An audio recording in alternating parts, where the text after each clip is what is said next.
Hello friends, आपका स्वागत है मेरे YouTube channel build your base में। आज हम जो टॉपिक कवर करने जा रहे हैं वो है इम्यूनोलॉजी पार्ट 2। मैंने इम्यूनोलॉजी पार्ट 1 ऑलरेडी करा दिया है। अगर आपने वो नहीं देखा है तो डिस्क्रिप्शन में दिए गए लिंक पर क्लिक करके आप उसे देख सकते हैं। ठीक है। और मैं आपको ये एडवाइस दूंगी कि आप इम्यूनोलॉजी की सारी सीरीज देखें ताकि आपको ये टॉपिक बहुत अच्छे से कवर हो, क्योंकि मैंने यहाँ पे डिटेल स्टडी कराई है। ठीक है। और उससे भी इम्पॉर्टेंट चीज़, इस वीडियो को प्लीज़ लास्ट तक ज़रूर देखना। मैंने लास्ट में कुछ ऐसे क्वेश्चंस दिए हैं जो कि आपके लिए बहुत हेल्पफुल होंगे। मतलब मैंने अब तक जो टॉपिक पढ़ा दिया उस टॉपिक से रिलेटेड मैंने कुछ क्वेश्चंस इसमें दिए हैं। आप वो क्वेश्चंस को देखें और आप अपनी स्टडी को चेक करें कि क्या आपका वो सारे क्वेश्चंस आप कर पाएंगे। और आपको अगर आप वो नहीं कर सकते तो प्लीज़ उनको कवर करने की कोशिश करिए। मैं हर वीडियो के लास्ट में कोशिश करूँगी कि कुछ कुछ क्वेश्चंस डेली दिया करूँ, ताकि आप वो वीडियोस को उन क्वेश्चंस को देख के समझ सकें कि आपने वो टॉपिक्स कितने अच्छे से कवर किया है। ठीक है, चलिए शुरू करते हैं। आज जो टॉपिक हम करा रहे हैं वो है antibody structure, function and diversity.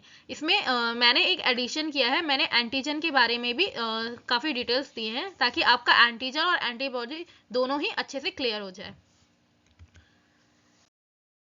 Antigen क्या होता है? ये कोई भी बेसिकली क्या होता है कि कोई भी फॉरेन कंपाउंड्स होते हैं जो हमारी बॉडी में एंटर करके हमारा एडेप्टिव इम्यून रिस्पॉन्स को एक्टिवेट करते हैं या उसे राइज करते हैं, उसको हम एंटीजन बोलते हैं। एंटीजन क्या होता है? Usually proteins, sugars like polysaccharides, ये ना डिफरेंट डिफरेंट शेप्स में प्रेजेंट होते हैं हमारे बॉडी के आउटसाइड, लाइक सेल्स, वायरस, ये सब हमारे एंटीजन्स में आ जाते हैं। ठीक है। इनका क्या होता है? इनका सबका अपना एक यूनिक शेप होता है जो कि हमारे इम्यून सिस्टम के थ्रू ऐसे मतलब एज अ नेम टेक पहचाना जाता है। बेसिकली जैसे आप लोगों की आईडी होती है ना, हम लोगों की सबकी अपनी एक आईडी होती है। अगर आप कोई जॉब कर रहे हैं या स्कूल में है या कॉलेज में है, कहीं पे भी है, तो सबकी एक अपनी आईडी होती है जिसे हम एज अ नेम टैग भी बोलते हैं। तो सेम ही हमारी बॉडी भी ऐसे ही रिएक्ट करती है। वो एंटीजन को एज अ नेम टैग से रेफर करती है। लाइक वो अगर कोई एंटीजन उसकी बॉडी में आया, उसने उसे रिकॉग्नाइज करके उसे एक नेम दे दिया। सेम अगर वो एंटीजन कभी दोबारा हमारी बॉडी में आएगा तो वो उसे उसी नेम टेग से रिकॉग्नाइज कर लेगा। तो ये काम भी हमारा इम्यून सिस्टम का होता है। ठीक है। तो एंटीजन क्या होता है? या तो ये ग्रुप में होते हैं, ग्रुप करते हैं, बहुत सारे एंटीजन मिलकर एक लार्ज मॉलिक्यूल बना लेते हैं, या फिर कोई एक ही सिंगल एंटीजन अकेले एंटीबॉडी के साथ बाइंड करके कुछ पर्टिकुलर इम्यून रिस्पॉन्स को एक्टिवेट करने का काम करता है। ठीक है। ये क्या होते हैं ना, ये एंटीजन क्या करते हैं? एंटीबॉडी का प्रोडक्शन इंक्रीज करते हैं या इसका प्रोडक्शन बढ़ाने का काम करते हैं। जब ये किसी हमारी ह्यूमन बॉडी में आता है, एंटर करता है, तो हमारा जो इम्यून सिस्टम है वो क्या करता है? वो एंटीबॉडी प्रोड्यूस करता है उस एंटीजन के अगेंस्ट। ठीक है। तो वो ये काम मतलब एंटीजन का जो काम होता है ना, वो एंटीबॉडीज को प्रोडक्शन इंक्रीज करना होता है। और ये कैपेबल होता है स्पेशली बाइंड करने के लिए टी सेल रिसेप्टर या और एंटीबॉडी मॉलिक्यूल्स से। ठीक है। Okay, next. इम्यूनोजन। इम्यूनोजन क्या होता है कि ऐसा कोई भी एजेंट जो कि कैपेबल होता है हमारी बॉडी के इम्यून रिस्पॉन्स को इंड्यूस करने के लिए, उसे हम इम्यूनोजन कहते हैं। और ये जो प्रोसेस होती है इसको हम इम्यूनोजेनिक कहते हैं। ठीक है। मतलब बेसिकली मैं आपको एक बात बताती हूँ कि एंटीजन और इम्यूनोजन में एक बेसिक डिफरेंस बताती हूँ। एंटीजन क्या होता है ना, एंटीजन कोई भी हमारी बॉडी के बाहर का सब्सटेंस, लाइक कोई भी पैथोजन या कोई भी फॉरेन सब्सटेंस, वो हमारा एंटीजन होता है। लेकिन हर एंटीजन हमारी बॉडी में जाकर कोई हमारी बॉडी के इम्यून सिस्टम को ट्रिगर करे, ऐसा नहीं होता है। ठीक है। तो जो एंटीजन हमारी बॉडी में एंटर करते हैं और वो हमारे इम्यून सिस्टम को ट्रिगर करते हैं उसको रिस्पॉन्स करने के लिए कि वो उस एंटीजन के अगेंस्ट कोई रिएक्शन शो करे या कोई या एंटीबॉडी प्रोड्यूस करे, तो वो इम्यूनोजन कहलाते हैं बेसिकली। ठीक है। तो ऑल इम्यूनोजन जो होते हैं वो हमारे एंटीजन्स होते हैं, लेकिन सारे एंटीजन्स हमारे इम्यूनोजन्स नहीं होते हैं। ओके, आई होप आपको क्लियर हो गया होगा ये बात। नेक्स्ट, फॉर इम्यूनोजेनेसिटी, ये बहुत मैटर करता है। ये काफ़ी इंपॉर्टेंट है कि अगर आप किस किस ऐसे कौन से सब्सटेंस के बेसिस पे आप ये चेक कर सकते हो कि आपका जो एंटीजन है वो इम्यूनोजन है या नहीं है। ठीक है। तो उसके लिए कुछ पॉइंट्स है। जैसे आप फॉरेनेस के बेसिस, फॉरेनेस का मतलब क्या होता है कि वो जो भी एंटीजन है वो हमारा अपना नहीं होना चाहिए, वो आउटसाइड ऑफ द बॉडी होना चाहिए, कोई फॉरेन ही होना चाहिए बेसिकली। ठीक है। जैसा हम अभी तक पढ़ते आ रहे हैं। देन मैटर करता है साइज। साइज का क्या है कि बेसिक उन्होंने एक छोटा सा पैरामीटर सेट किया है कि इतने से इतने का हो, अगर वो है तो वो क्या कहते हैं इम्यूनोजेन शो कर रहा है। जैसे कि 1000 डाल्टन का, अगर उसका मॉलिकुलर वेट 1000 डाल्टन से कम है ठीक है, डाल्टन से कम है, तो वो इम्यूजन नहीं है। लेकिन कुछ कुछ ऑब्वियसली पता है कि कुछ एक्सेप्शंस भी होते हैं, लेकिन जैसे अगर आपको देखा जाए कि कुछ मेडिसिन होती है जिनका वेट जो होता है वो 1000 से 6000 डाल्टन के बीच में होता है, and they are not immunogen, वो इम्यूनोजन नहीं होते हैं। ठीक है, बेसिकली जैसे लाइक इंसुलिन, हार्मोन्स, जब डायबिटीज होता है तो आपको इंसुलिन दिया जाता है, तो लाइक तो उस केस पे क्या कहते हैं, वो भी हमारा क्या कहते, वो नहीं है, क्या कहते हैं, इम्यूनोजन नहीं है। वहीं ऐसे ही मतलब मोस्ट ऑफ द केसेस में जो अच्छा इम्यूजन होता है वो होता है 6000 डाल्टन से ज़्यादा का। ठीक है, उस मतलब 6000 डाल्टन तक वो नॉर्मल ही है, ज़्यादा इफेक्टिव नहीं होता उतना। Then third is chemical complexity, ये काफ़ी मैटर करता है, काफ़ी इंपॉर्टेंट है। मतलब क्या होता है ना कि कुछ ऐसे पॉलीमर्स होते हैं जो अमाइनो एसिड्स के या शुगर्स के बने होते हैं और वो अच्छे इम्यूनोजन होते हैं, लेकिन ऐसा होता है ना जो जिनकी जो इम्यूनोजन ऐसे हैं जिनका केमिकल जो कॉम्प्लेक्स है, जो स्ट्रक्चर है वो बहुत सिंपल है, तो वो उतना हमारी बॉडी को इफेक्ट नहीं करते हैं। और वहीं अगर आप ऐसा कोई इम्यूजन ले लें जिसका केमिकल कॉम्प्लेक्सिटी बहुत ज़्यादा कॉम्प्लेक्स है, बहुत ज़्यादा है उसमें, मतलब टफनेस है उसके कॉम्प्लेक्स में काफ़ी मिक्स, जिसका आप उसको सॉल्व ना कर पाओ या जिसमें प्रॉब्लम हो, वो हमारे इम्यूजन में कहलाता है। ठीक है, and dosage and route of administration, ये भी इंपॉर्टेंट करता है। लाइक अगर आप किसी को जैसे मेडिसिन दे रहे हैं ना या कोई डोज दे रहे हैं, तो हमें ये मैटर करता है कि आप कितनी डोज दें और कितना किस रूट से, मतलब रूट इज लाइक कि आप वेन की हेल्प से, जैसे अगर आपको इंजेक्शन वगैरह वैक्सीन दिए जाते हैं ना, तो लाइक वैक्सीन आपको किस तरीके से दी जा रही है, या मेडिसिन दी जा रही है तो मेडिसिन किस तरीके से जा रही है। अगर आप बाय ईटिंग ले रहे हैं या क्या कहते हैं बाय वेन इंजेक्शन के थ्रू, वेन के थ्रू, या कोई भी अदर मेथड अगर आप फॉलो कर रहे हैं, तो वो सब डिपेंड करता है कि इम्यूनोजेनिसिटी पे, कि अगर जैसे मान लो कुछ ऐसी मेडिसिन होती है जो बहुत, अगर आपने बहुत कम अमाउंट में लिया, इनसफिशिएंट अमाउंट में लिया, तो उसका इफेक्ट नहीं पड़ता है। ठीक है, वहीं अगर आप कोई मेडिसिन बहुत ज़्यादा अमाउंट में ले रहे हो और मतलब आपको बेसिक डोज पूरी करनी पड़ती है। लाइक अगर किसी का सेट होता है ना, जैसे कुछ अगर कुछ बीमारियां कि आपको मेडिसिन 6 मंथ तक लेनी है, या कुछ ऐसी है जिसको आपको वीक लेना है, वीकली आपको वो पूरी मेडिसिन का डोज पूरा करना है, तो वो डिपेंड करता है, उसके बेसिस पे हमारी इम्यूनोजेनिसिटी होती है। अगर आप इनसफिशिएंट डोसेज दोगे तो वो हमारी बॉडी में इम्यून सिस्टम को एक्टिवेट नहीं कर पाता है। ठीक है, तो ये इंपॉर्टेंट होते हैं। उसके अलावा हैप्टेन्स, हैप्टेन्स क्या होता है, ये एक सब्सटेंस होता है जो कि एंटीजन होता है बेसिकली। ये क्या करता है, ये अगर हमारी बॉडी में इंड्यूस किया जाए तो वो इम्यून रिस्पॉन्स को ट्रिगर नहीं करता है। ठीक है, इसका जो मॉलिकुलर वेट होता है वो बहुत लो होता है और इसका जो केमिकल कॉम्प्लेक्सिटी है वो भी बहुत सिंपल होती है, इस वजह से ये हमारी बॉडी में ट्रिगर नहीं करता इम्यून सिस्टम को। और क्योंकि ये एंटीजेनिक है, मैंने ऑलरेडी बताया कि एंटीजेनिक और मोनोजेनिक क्या होते हैं, लेकिन ये मोनोजेनिक नहीं है। मोनोजेनिक बेसिकली वो जो हमारी बॉडी के इम्यून सिस्टम को ट्रिगर करते हैं, उसको एक्टिवेट करने का काम करते हैं। ठीक है, लेकिन हैप्टन्स की एक चीज़ है जो आपको पता होना चाहिए कि हैप्टन अगर किसी हाई मॉलिकुलर वेट के साथ कॉन्जुगेटेड हो जाए, यानी कि उसके साथ मिलके कोई मॉलिक्यूल्स या कॉम्प्लेक्स बना ले, जिस तो वो हमारी बॉडी के लिए, वो बॉडी का इम्यून रिस्पॉन्स को ट्रिगर कर सकता है। ठीक है, और उस कॉम्प्लेक्स को हम कैरियर कहते हैं। अब आता है antigen antibody interaction. Antigen antibody interaction क्या होता है, ये basically like enzyme and substrate, अगर आपने पढ़ा है एंजाइम एंड सबस्ट्रेट बेसिक चीज़, तो उसमें आपको पता होगा कि हमारा जो एक एंजाइम होता है उसके लिए एक बेसिक एक सबस्ट्रेट अगर हम उसको दे रहे हैं तो वो हमारे उस रिएक्शन को आगे प्रोसीड कर देता है। ठीक है ना, मतलब उस रिएक्शन को प्रोसेस करने में हेल्प करता है। तो सेम चीज़ हमारे यहाँ पे भी होता है कि यहाँ पे क्या होता है कि एंजाइम और एंटीबॉडी का इंटरेक्शन होता है, जो कि हाईली स्पेसिफिक इंटरेक्शन होता है। इसमें क्या होता है कि एंटीजन जो हमारे इम्यून कंपोनेंट्स हैं उनके साथ बाइंड कर जाता है और एक weak non covalent interaction form करता है। ठीक है, इसमें क्या होता है कि जो फोर्सेस होती हैं प्रेजेंट, वो होती हैं वैन डर वाल forces, electrostatic forces and hydrophobic forces present होती हैं। अब है एंटीजेनिक डिटरमिन। एंटीजेनिक डिटरमिन क्या होता है, ये बेसिकली जो स्मॉल यूनिट होती है एंटीजन की, जो कि कैपेबल होती है एंटीबॉडी से बाइंड करने के लिए, उसे हम एंटीजन डिटरमिनेंट कहते हैं। बेसिकली एपिटोप, एपिटोप अगर आपको पता होगा कि जो कि एंटीजन एंटीबॉडी के बीच बाइंड होता है ना, एपिटोप से ही थ्रू बाइंड होते हैं। ठीक है, तो वो ऐसा, तो यहाँ पे एंटीजन की हम बात कर रहे हैं ना, तो इसलिए जो एंटीजन का पार्ट होता है, जो एंटीजन का स्मॉलेस्ट पार्ट होता है यूनिट, वो एंटीबॉडी के साथ बाइंड करता है, उसे हम एंटीजेनिक डिटरमिनेंट कहते हैं। ठीक है, और ऐसा वो एरिया जहाँ पे हमारा एंटीबॉडी मॉलिक्यूल कंबाइन होता है एपिटोप से, उसको हम पैराटोप कहते हैं। ठीक है।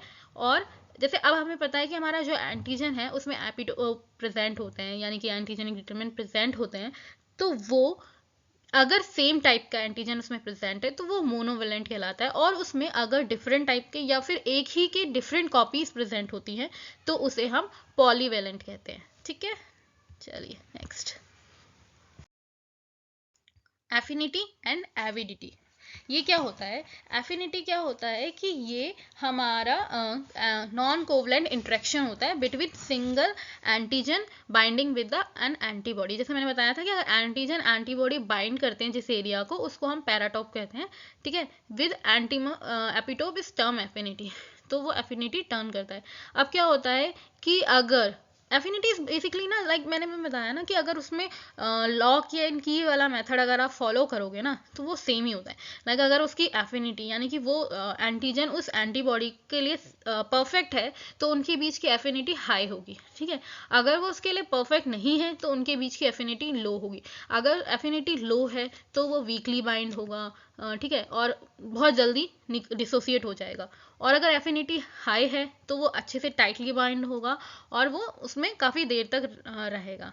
एंड एविडिटी क्या होता है ना कि जब antigen having multiple repeated epitope, मतलब एक ऐसा एंटीजन जिसमें बहुत सारे रिपीटेड एपिटोप प्रेजेंट हैं, या फिर वो मिक्स है with antibody having molecule binding site, तो उसमें क्या होता है कि उसमें जो एंटीबॉडीज के साथ वो डिफरेंट डिफरेंट बाइंडिंग साइट से अटैच हो जाता है। ठीक है। जैसे आप इस पिक्चर में भी देख सकते हो कि एक एंटीबॉडी हमारा डिफरेंट मतलब एक एंटीबॉडी से दो अलग अलग एंटीजन्स आके बाइंड कर रहे हैं, तो उनकी एक अलग उस एंटीजन में आप देख सकते हो कि इसका अपना, मैं एक मिनट दिखाती हूँ, रुके, ये है ना, ये आप देख सकते हो ना, यहाँ पे क्या है, ये हमारा एक एंटीबॉडी है जो कि इन दो एंटीजन से बाइंड किया। ठीक है। लेकिन यहाँ पे इस एंटीजन के पास एक और एपिटोप प्रेजेंट है, ये जो कि बाइंड कर रहा है दूसरे एंटीबॉडी से, तो वो हमारा एविडिटी कहलाता है। मतलब उसमें मिक्स टाइप के एपिटोप्स प्रेजेंट है या फिर डिफरेंट डिफरेंट रिपीटेड। ठीक है। सेम टाइप के भी प्रेजेंट हो सकते हैं ज़्यादा क्वांटिटी में, या रिपीट कह लो, और अलग अलग टाइप के भी होते हैं। ठीक है। अब हम आता है क्रॉस रिएक्टिविटी। क्रॉस रिएक्टिविटी क्या होता है कि ऐसा एंटीबॉडी में अब जैसे हमने एविडिटी पढ़ा था उसमें एंटीजन का था ना कि वो अलग अलग उससे वो कर सकता है, एंटीबॉडी साइट्स प्रेजेंट होती हैं उसमें, इंटरेक्शन साइट। तो वैसे ही क्रॉस रिएक्टिविटी में जो एंटीबॉडी होता है उसमें ऐसा होता है कि वो किसी अलग अलग एंटीजन से क्रॉस रिएक्ट कर सकता है। जैसे यहाँ पे आप पिक्चर देख रहे हो कि ये एंटीबॉडी, ये हमारा एंटीबॉडी है। ठीक है। ये इससे भी बाइंड कर सकता है और ये इससे भी बाइंड कर सकता है। एंड सेम अगर आप देखोगे कि ये तो इससे बाइंड कर रहा है, लेकिन ये एंटीजन हमारा इससे बाइंड, ये वाला जो एंटीबॉडी है हमारी वो इससे बाइंड कर रहा है सी से और डी से। तो वो मतलब एक एंटीबॉडी हमारी अलग अलग एंटीजन से बाइंड कर सकता है, उसको हम बोलते हैं क्रॉस रिएक्टिविटी। ठीक है। Next, affecting antigen antibody reactions. Basically क्या होता है कि हम इसमें ना, अगर मैंने ऑलरेडी आपको सारे फैक्टर्स बता दिए, मैं यहाँ पे एक समरी टाइप का हो जाएगा। सबसे पहले तो जब हम एंटीजन एंटीबॉडी रिएक्शंस की स्टडी करते हैं इन विट्रो, तो हम उस प्रोसेस को बोलते हैं सेरोलॉजी। ठीक है।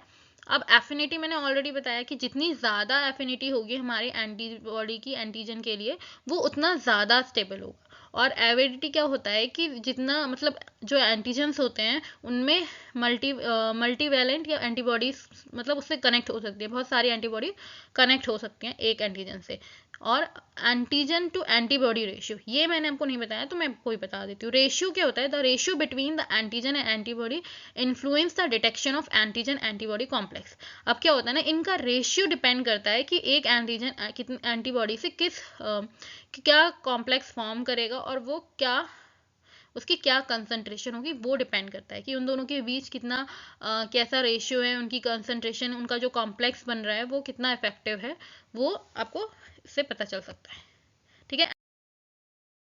एंटीबॉडी, मैंने आपको ऑलरेडी एंटीजन पढ़ा दिया है, मैंने एंटीजन आपको समझा दिया कि एंटीजन क्या होता है, इम्यूनोजन क्या होता है, उन दोनों में आपको डिफरेंस कैसे आप डिफरेंस कैसे बता सकते हो वो भी मैं ऑलरेडी आपको क्लियर कर चुकी हूँ, ठीक है। तो ऑलमोस्ट हमारा एंटीजन का टॉपिक क्लियर हो गया, एंटीजन के सारे टाइप्स क्लियर हो गए। अब जो हम पढ़ेंगे वो है एंटीबॉडी, ठीक है। एंटीबॉडी का भी एक बेसिक आइडिया मैंने आपको पार्ट 1 में दिया था एंड में, लेकिन क्योंकि हम उससे अब थोड़ा डीप में पढ़ेंगे तो हम उस टॉपिक को यहाँ पे कवर कर रहे हैं।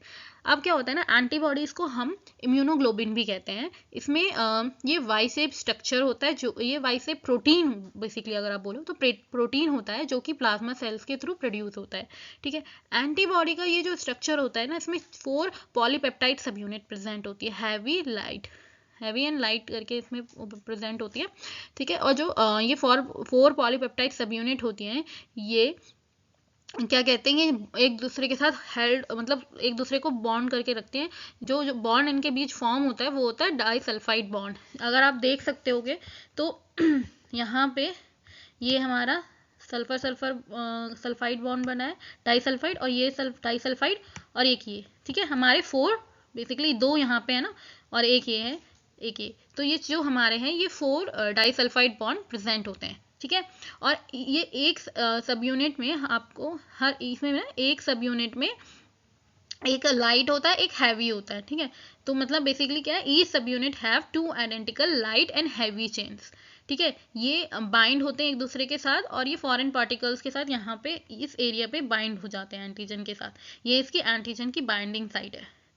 तो ये जब क्या होता है ना कि ये जब भी हमारा कोई फॉरेन पार्टिकल हमारी बॉडी में एंटर करता है लाइक एंटीजन, तो ये एंटीबॉडीज एंटीजन को जाके अटैक करते हैं। इसके कुछ रीजंस होते हैं, जैसे अगर आप देखेंगे एंड टर्मिनल रीजन जो होता है इसका, उसमें क्या होता है, वो ईच हैवी चेन फॉर्म, मतलब बेसिकली जो एंड टर्मिनस रीजन का जो हैवी चेन होता है वो फॉर्म होता है, वहाँ पे एंटीजन बाइंडिंग डोमेन होता है विद लाइट चेन, और 2 एंटीजन बाइंडिंग डोमेन होते हैं जो फॉर्म करते हैं वाई शेप। उनमें क्या होता है, वो उन्हें हम फ्रैगमेंट एंटीजन बाइंडिंग डोमेन बोलते हैं। जैसे कि ये आपको दिख रहा होगा ना FAB, ये हमारा फ्रेगमेंट एंटीजन बाइंडिंग डोमेन कहलाता है। और ये हमारा जो नीचे वाला C टर्मिनस पार्ट है, इसको ये हैवी चेन से ही फॉर्म्ड होता है और इसको हम क्या कहते हैं, फ्रैगमेंट क्रिस्टलाइजेशन डोमेन बोलते हैं, जो कि हेल्प करता है इफेक्टेड सेल से कनेक्ट करने में। ओके, आई होप आपको समझ में आया होगा। नेक्स्ट, टाइप्स ऑफ एंटीबॉडीज हमारी क्या होती है ना, वो उनका जो क्लासिफिकेशन होता है वो उनके एच चेन यानी कि हैवी चेन के बेसिस पे होता है, ठीक है। और इसके बेसिस पे जो हमारे एंटीबॉडीज होते हैं जिन्हें हम इम्यूनोग्लोबिन भी बोलते हैं, ये 5 डिफरेंट टाइप के आइसोटेप्स प्रेजेंट होते हैं उनमें। तो 5 हमारे एंटीबॉडीज होती हैं टाइप्स की। तो अब हम एक एक करके इनको पढ़ लें। आईजीएम क्या होता है ना, ये क्या होता है, ये 5 यूनिट होती हैं वाई शेप एंटीबॉडीज से। ये स्ट्रक्चर होता है उस तरीके से, उनका कंस्ट्रक्टेड शेप में बना हुआ होता है, मतलब इसमें 5 वाई शेप एंटीबॉडीज प्रेजेंट होती हैं इसके स्ट्रक्चर में, ठीक है। ये मेनली हमारे ब्लड में प्रेजेंट होता है। और हम ये इसका क्या काम होता है, जब भी कोई पैथोजन हमारी बॉडी में अटैक करता है या हमारी बॉडी में एंटर करता है, तो ये सबसे पहली एंटीबॉडी होती है जो कि बी सेल के थ्रू प्रोड्यूस होती है अटैक के लिए उस एंटीजन के अगेंस्ट, ठीक है। ये सबसे लार्जेस्ट एंटीबॉडी होती है जो कि पेंटामेरिक फॉर्म में प्रेजेंट होती है। ये हमारे ब्लड में और लिम्फ में सर्कुलेट होती है, ठीक है। इसका जो टोटल एंटीबॉडी कंटेंट होता है ना हमारे ब्लड का, उसका 6% जो 6% कंटेंट हमारे सीरम में आईजीएम ही प्रेजेंट होता है, ठीक है। ये आईजीएम क्या होता है ना, ये एग्लूटिनेशन एंड ऑप्सोनाइजेशन में भी हेल्प करता है। ऑप्सोनाइजेशन क्या होता है, इस लाइक जो फेगोसाइटिक सेल होती है ना, इंगल्फ करके डाइजेस्ट करने वाला काम होता है, वो इसके थ्रू हेल्प होता है। और ये एक लार्ज नंबर, इसमें क्या होता है ना कि large number of antigenic site present होती हैं जो कि क्या कहते हैं, जो इम्यून सिस्टम है उसको एक्टिवेशन में हेल्प करती हैं, ठीक है। नेक्स्ट, आईजीडी क्या होता है, ये हमारा वाइट ब्लड सेल का वो टाइप है जो कि हमारे इम्यून सेल का रिस्पॉन्स में हेल्प कर रहा है, ठीक है। आईजीडी क्या होता है ना, ये बी सेल के सरफेस में प्रेजेंट होता है और ये बहुत इंपॉर्टेंट रोल प्ले करता है कि जो एंटीबॉडी प्रोडक्शन किया जाता है या रिस्पायरेटरी ट्रैक्ट इन्फेक्शन से बचाने के लिए जो भी एंटीबॉडी प्रोड्यूस की जाती है, उसमें ये अपना बहुत इंपॉर्टेंट रोल प्ले करता है, ठीक है। इसका ये वही एंटीबॉडी है जो कि बी सेल के थ्रू प्रोड्यूस होती है। हमारी जो मोस्टली अगर आप देखोगे तो सारी एंटीबॉडी हमारी बी सेल के थ्रू ही प्रोड्यूस होती है, तो ये भी हमारी बी सेल के थ्रू ही प्रोड्यूस होती है जब बी सेल किसी भी पैथोजन से इंटरेक्ट करता है तो उसके अगेंस्ट जो एंटीबॉडी प्रोड्यूस करते हैं उन्हीं में से एक है। लेकिन जो इसका टोटल कंटेंट है हमारी ब्लड सीरम में, जो हमारा सीरम है ब्लड का, उसमें जो इसका टोटल कंटेंट होता है वो 1% होता है एंटीबॉडी का, आईजीडी का। ये एक मोनोमर है जिसका वेट है 1,80,000 डाल्टन का। ठीक है, ये बेसिकली क्या काम करता है ना, ये बी सेल के जो सरफेस में ना प्रेजेंट होता है और ये एक रिसेप्टर की तरह वर्क करता है। जैसे कोई एंटीजन रिसेप्टर की तरह वर्क करता है, जैसे कोई एंटीजन आता है तो ये इसको बी सेल को एक्टिवेट कर देता है एंड उसके डिफरेंशिएशन में हेल्प करता है। ओके, नेक्स्ट आईजीजी क्या होता है? ये हमारे ब्लड में प्रेजेंट मेन इंपॉर्टेंट एंटीबॉडी होती है। इसमें एक पावरफुल एबिलिटी होती है जो कि बैक्टीरिया और टॉक्सिन्स को बाइंड करके रख सकता है। ठीक है, ये हमारे बायोलॉजिकल डिफेंस सिस्टम में बहुत ही इंपॉर्टेंट रोल प्ले करता है। आईजीजी क्या होता है? ये वो आइसोटोप होता है जो कि प्लेसेंटा को क्रॉस करके ट्रांसफ़र कर सकता है आईजीजी को।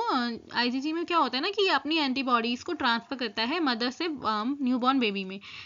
हमारे जो टोटल जो प्लाज्मा में प्रेजेंट जो एंटीबॉडीज़ होती हैं उसका 80% एंटीबॉडी हमारी आईजीजी होती है जो कि सीरम में प्रेजेंट होती है। इसका मेन काम क्या होता है कि जो भी सब्सटेंस है हमारी बॉडी के लिए हार्मफुल और उनको रिकोगनाइज करके उनको डिटॉक्सिफाई करने का काम होता है, और ये एंटीजन एंटीबॉडी कॉम्प्लेक्स को भी रिकोगनाइज करता है। ठीक है, आईजीजी क्या होता है? ये 4 सब क्लासेस में डिवाइडेड होता है, IgG1, IgG2, IgG3 and IgG4। Among these क्या होता है? इनमें से IgG3 और 4 में वो एबिलिटी होती है जो कि प्लेसेंटा को क्रॉस करने की होती है। इसमें जो एंटीबॉडी है IgG, इसमें हैवी चेन्स प्रेजेंट होती हैं और 2 एंटीजन बाइंडिंग साइट प्रेजेंट होती है, और जो कि सब क्लासेस होती हैं, सब क्लास होती है गामा की। इसमें आईजीजी में क्या होता है कि इसमें एक प्रोसेस होती है फैगोसाइटोसिस। वो एबिलिटी है जो कि उसे फैसिलिटेट करती है और इम्यूनिटी प्रोवाइड करने का। तो फैगोसाइटोसिस क्या होता है? ये बेसिकली जब कोई भी सेल क्या होता है कि कोई भी सेल किसी बैक्टीरिया पैथोजन को इनगल्फ कर ले, यानी कि उसको ईट करके उसका डाइजेशन करे, तो उस प्रोसेस को हम फैगोसाइटोसिस बोलते हैं। तो ये आईजीजी उसमें उसे फैसिलिटेट करने का, मतलब उसको एक्टिवेट करना या कह सकते हैं उसे बढ़ाने का काम करती है बेसिकली। ठीक है, और ये इम्यूनिटी प्रोवाइड करती है फीटस को, जो कि डेवलपिंग फीटस होता है। और बेसिकली इसका काम क्या होता है ना, जो भी टॉक्सिन या पैथोजेंस होते हैं ना, उससे बॉडी को प्रोटेक्ट करने का काम होता है। आईजीए क्या होता है? हमारा फर्स्ट लाइन ऑफ डिफेंस होता है अगेंस्ट पैथोजन एंड लिमिट करता है इन्फ्लामेशन को। ठीक है, ये क्या होता है ना, ब्लड में जब प्रेजेंट होता है तो ये एक मोनोमर के फॉर्म में प्रेजेंट होता है, लेकिन ये एक डाइमर के फॉर्म में प्रेजेंट होता है जब ये लिक्विड सिक्रेशन, जो हमारे बॉडी के जो सिक्रेशंस होते हैं ना, जैसे कि बोवेल फ्लूइड, नेसल डिस्चार्ज, सलाइवा और इन सब में होता है, तो ये एक डाइमर के फॉर्म में प्रेजेंट होता है, जो कि हमारा जो बैक्टीरियल इन्वेजन है, यानी कि बैक्टीरिया की जो एंट्री होती है म्यूकस मेम्ब्रेन के थ्रू, उनसे बचाने का काम करता है। यूजुअली क्या होता है ना, आईजीए क्या होता है हमारा फाउंड होता है ब्रेस्ट मिल्क जैसे लिक्विड में, सेरम में, सलाइवा में, फ्लूइड जो इंटेस्टाइनल फ्लूइड्स होते हैं उनमें। ठीक है, आईजीए का काम क्या है ना कि ये जो ब्रेस्ट मिल्क के थ्रू क्या करता है, इन्फेंट के गैस्ट्रो इंटेस्टाइनल ट्रैक्ट को माइक्रोबियल एक्टिविटी से प्रोटेक्ट करने का काम करता है। आईजीए 13% कॉन्स्टिट्यूट करता है टोटल एंटीबॉडी कंटेंट का सीरम में। इट डिवाइडेड इन 2 क्लासेस, इसमें 2 क्लासेस में डिवाइड होता है, IgA1 एंड IgA2। उनमें से भी जो IgA1 होता है ना, ये सबसे ज़्यादा प्रेजेंट होता है सिक्रेशंस में, उसीलिए इसको हम सिक्रेटरी हीमोग्लोबिन भी कहते हैं। ठीक है, it exist in both monomeric as well as dimeric form. यह आपको मोनोमेरिक और डाइमेरिक दोनों फॉर्म में देखने को मिलेगा। ये क्या करता है? ये कॉम्प्लेक्स पाथवे को भी एक्टिवेट करता है और पार्टिसिपेट करता है इम्यून रिस्पॉन्स में। ओके, आई थिंक काफ़ी है इतनी इन्फॉर्मेशन। नेक्स्ट, IgE क्या होता है? ये प्रोड्यूस होता है by certain white blood cell, specially plasma cell, मतलब बेसिकली प्लाज्मा सेल के थ्रू प्रोड्यूस होता है। It is believe that IgE was originally related to immunity reaction to parasite. Basically क्या होता है ना कि IgE क्या होता है कि ये इम्यूनिटी रिएक्शन देता है पैरासाइट को। इसका जो मेन काम है ना वो एलर्जीज में इन्वॉल्व होता है। इसका जब ये मास्ट सेल के साथ बाइंड करता है, IgE is believe to be involve in allergy such as pollens. Pollens क्या होता है? जैसे कुछ लोगों को एलर्जी होती है पॉलन से, फ्लावर्स के जो पॉलन होते हैं ना, उनमें से कुछ लोगों को एलर्जी होती है कि अगर वो उसकी वजह से उनको स्नीजिंग, इचिंग और ऐसी काफ़ी सारी तरह की एलर्जी हो जाती है, तो वो सब के लिए हमारा IgA वर्क करता है, वो एंटीबॉडी हमारी हेल्प करती है उसके अगेंस्ट, ठीक है। IgA क्या होता है, is present in the least amount of, ये सबसे ज़्यादा कम अमाउंट में प्रेजेंट होता है हमारी एंटीबॉडी जो कंटेंट सीरम है हमारी बॉडी का, उसमें ये कम से कम 0.02% प्रेजेंट होता है, बहुत ही लीस्ट अमाउंट में हमारा IgE प्रेजेंट होता है। ये मोस्टली क्या कहते हैं, जो रेस्पिरेटरी और इंटेस्टाइनल ट्रैक्ट होते हैं ना, वहाँ पे प्रेजेंट होता है और ये एलर्जिक रिएक्शन देने के काम आता है। ये ऑलरेडी मैं बता चुकी हूँ, इससे ज़्यादा इसमें कुछ खास है नहीं। और ये एक मोनोमर है जो कि इसका जो वेट है वो 2 लाख डाल्टन है, ठीक है। I think this is enough for this.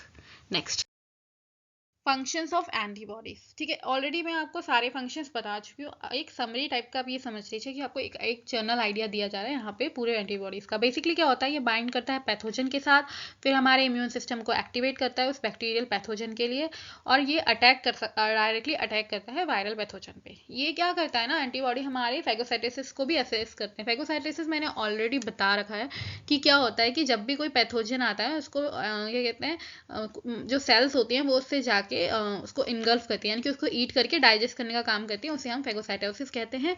और एंटीबॉडी क्या है ना कि हमें लॉन्ग टर्म प्रोटेक्शन देता है अगेंस्ट पैथोजन, क्योंकि क्या होता है ना कि जो हमारी एंटीबॉडी एक बार फॉर्म हो जाती है, ये अपनी बहुत सारी कॉपीज बनाती है और ये कॉपीज हमारी बॉडी में बहुत लंबे लंबे टाइम तक रहती हैं। तो इस लाइक ईयर्स तक, ये बहुत लंबे ईयर्स तक आपके बॉडी में प्रेजेंट होती है उस एंटीजन के लिए।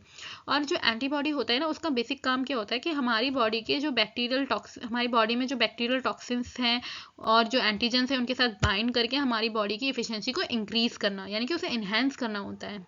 और ये ना फर्स्ट लाइन ऑफ डिफेंस की तरह एक्ट करते हैं। जो भी म्यूकोसल सरफेस में प्रेजेंट होता है ना, तो वहाँ पे ये फर्स्ट लाइन ऑफ डिफेंस की तरह वर्क करते हैं। And they ingest cells by phagocytosis, कुछ जो सेल्स होती हैं उनको फैगोसाइटोसिस के थ्रू इंजेस्ट करने का काम करते हैं। ओके, आई थिंक एक जनरल आइडिया था, मैं ऑलरेडी डिटेल में पढ़ा चुकी हूँ, एक रिवीजन टाइप का समझ लीजिए। And next is the difference between antigen and antibody. Antigen में ऑलरेडी एंटीजन एंड एंटीबॉडी में आपको पढ़ा चुकी हूँ। यहाँ पे हम सिर्फ एक डिटेल डिफरेंस पढ़ रहे हैं बेसिकली, कि अगर आपको एक क्वेश्चन आ जाए ना कि आपको डिफरेंस बताना है एंटीजन एंड एंटीबॉडी के बीच, तो आप इसको बता सकते हैं। वो शॉर्ट फॉर्म में अगर आपको छोटा सा क्वेश्चन का आंसर देना हो तो आप ये यूज़ कर सकते हैं। क्या है कि एंटीजन हमारा फॉरेन सब्सटेंस होता है जो कि हमारे इम्यून रिस्पॉन्स को स्टिमुलेट करने का काम करता है। एक एंटीबॉडी क्या होती है, जिसे हम इम्यूनोग्लोबिन भी कहते हैं, ये प्रोटीन होती है जो कि इम्यून सिस्टम के थ्रू प्रोड्यूस होती है in response to the presence of antigen. Antigen की प्रेजेंस में उसके रिस्पॉन्स के लिए बनती है हमारी एंटीबॉडी, ठीक है। These molecule interact with antibody by T cell receptors when complex with major histocompatibility complex। मतलब क्या होता है कि एंटीजन क्या होते हैं, ये इंटरेक्ट करते हैं TCR से, ठीक है, यानी कि टी सेल रिसेप्टर से, और एक कॉम्प्लेक्स फॉर्म करते हैं, ये मेजर हिस्टोकम्पैटिबिलिटी कॉम्प्लेक्स। ये ना अब मैं आपको नेक्स्ट लेक्चर में इसी टॉपिक पे को अच्छे से डिटेल स्टडी कराऊंगी, जो कि है मेजर हिस्टोकम्पैटिबिलिटी कॉम्प्लेक्स। ये थोड़ा सा क्योंकि आपको अच्छे से समझना चाहिए, इसलिए मैंने सोचा है इसके लिए मैं एक नेक्स्ट लेक्चर बनाऊंगी, और कोशिश करूंगी शायद उसमें मैं B cell and T cell activations भी बता दूं, ताकि आपके लिए इम्यूनोलॉजी थोड़ा इजी हो जाए। क्योंकि हम बेस से शुरू कर रहे हैं, तो हम एडवांस तक भी जाएंगे, बेस से लेकर एडवांस तक पूरा कवर कर दूंगी मैं आपका, ठीक है। और एंटीबॉडी क्या होता है, ये सिंथेसाइज होता है हमारे प्लाज्मा सेल के थ्रू। बी सेल, जो बी सेल की प्लाज्मा सेल्स होती है ना, उनसे ये इसकी वजह से ये सिंथेसाइज होता है, और ये रिएक्ट करता है एंटीजन के साथ उनके production, that invoke their production, मतलब उनका जो एंटीजन का प्रोडक्शन है उसको रोकने के लिए यूज़ करता है, ठीक है। एंटीजन्स क्या होते हैं, ये हाईली कॉम्प्लेक्स स्ट्रक्चर्स होते हैं और कंपोजिशंस होते हैं, और हमारा जो एंटीबॉडी है वो सिंपलेस्ट होता है हमारा स्ट्रक्चर के फेस में। एंटीजन क्या होते हैं, ये डिजीज कॉज करते हैं और एलर्जन रिएक्शंस प्रोवाइड करते हैं। एंटीबॉडी क्या है, हमारी बॉडी को प्रोटेक्ट करता है against the disease. And antigens क्या होते हैं, ये वो पैथोजन होते हैं जिसमें बहुत सारे एपिटोप्स होते हैं, और ये एपिटोप्स वो रीजन होते हैं एंटीजन के जो कि एंटीबॉडी से रिएक्ट करते हैं। और एंटीबॉडी क्या है ना, एंटीबॉडी रीजन है, जो रीजन होता है एंटीबॉडी का, वो बाइंड करता है एपिटोप के साथ, जिसे हम जो बाइंडिंग साइट होती है ना पैराटोप, उसमें बाइंड करता है। एंड टिपिकली एक वाई शेप्ड एंटीबॉडी होती है जो कि जिसमें 2 आइडेंटिकल पैराटोप प्रेजेंट होते हैं, ठीक है। एक जनरल है इसका, ऑलरेडी मैं आपको बता चुकी हूँ, तो आप उसमें से भी कर सकते हैं, इसमें से भी कर सकते हैं, कोई फर्क नहीं पड़ता, डिफरेंस आप कहीं से भी ले लीजिए। इसके अलावा आज के लिए सबसे इम्पॉर्टेंट चीज़, मैंने एक छोटा सा पेपर टाइप का प्रिपेयर किया है, जितना मैंने आपको पढ़ा दिया है उसके बेस पे ये कुछ क्वेश्चंस हैं, आप देख लीजिए इन क्वेश्चंस को और देखें कि आपको क्या क्या आता है, आप ट्राई करते रहिए। मैंने सोचा कि मैं सिंगल वीडियो तो नहीं बना पा रही हूँ क्वेश्चंस देने के लिए, तो मैंने सोचा मैं आप हर टॉपिक के लास्ट में कुछ क्वेश्चंस दूंगी, आप वो क्वेश्चंस देखें और कोशिश करें उन्हें सॉल्व करने की। तो ऐसा क्या होगा ना, आपके सारे टॉपिक्स के साथ उस टॉपिक से रिलेटेड क्वेश्चंस भी कवर हो जाएंगे। ठीक है, अब ओके गाइस, आज के लिए मेरे ख्याल से इतना ही काफ़ी है। मैंने ऑलरेडी सारा करा दिया है इस टॉपिक को, और जो मैंने क्वेश्चंस लास्ट में दिए हैं प्लीज़ उनको ट्राई करें, और अगर आपको मेरी वीडियो अच्छी लगी है तो प्लीज़ वीडियो को लाइक करें और मेरे चैनल को सब्सक्राइब करें। और कोई और टॉपिक्स अगर आपको पढ़ना हो तो आप नीचे कमेंट्स में लिख सकते हैं। Thank you and best of luck guys for your studies.